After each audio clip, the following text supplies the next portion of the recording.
It began as the vision of one young Aboriginal man from northern Quebec and a goal to walk 1,600 kilometers from his remote community to Parliament Hill.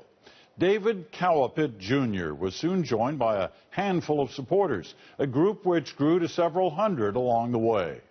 They made the long trek from the shores of the Hudson Bay, mostly on snowshoe, pulling supplies, but convinced they were carrying a far greater load, the hopes for better living conditions and a better life for the next generation.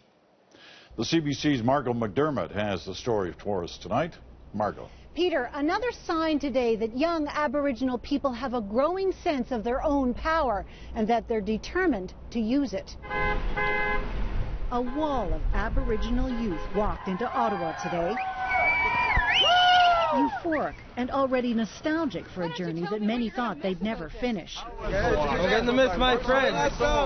David Cowapit is one of the 7 original walkers who set out from Great Whale River in northern Quebec.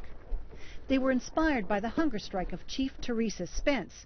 They walked 1,600 kilometers, some of it through minus 40-degree temperatures. They don't have specific demands, just hopes their concerns will be taken seriously.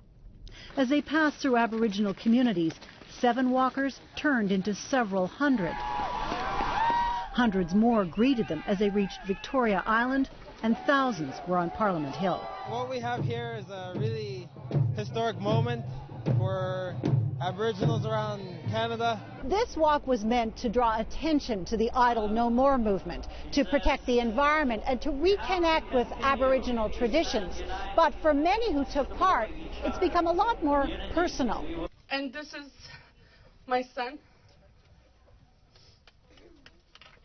This is the reason why I'm walking.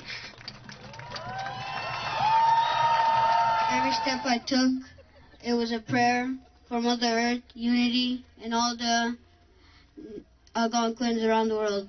Aboriginal youth are the fastest growing demographic in the country.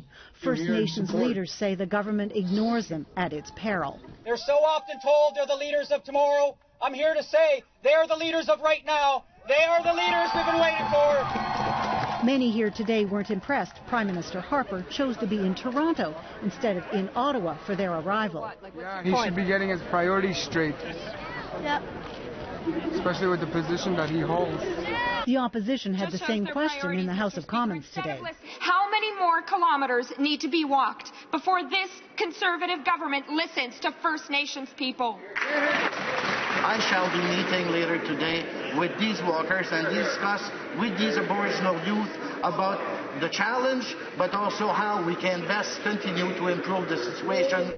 During that meeting this evening, we're told Bernard Valcourt called the Cree walkers inspirational and that he's accepted an invitation to visit their northern Quebec community later this year.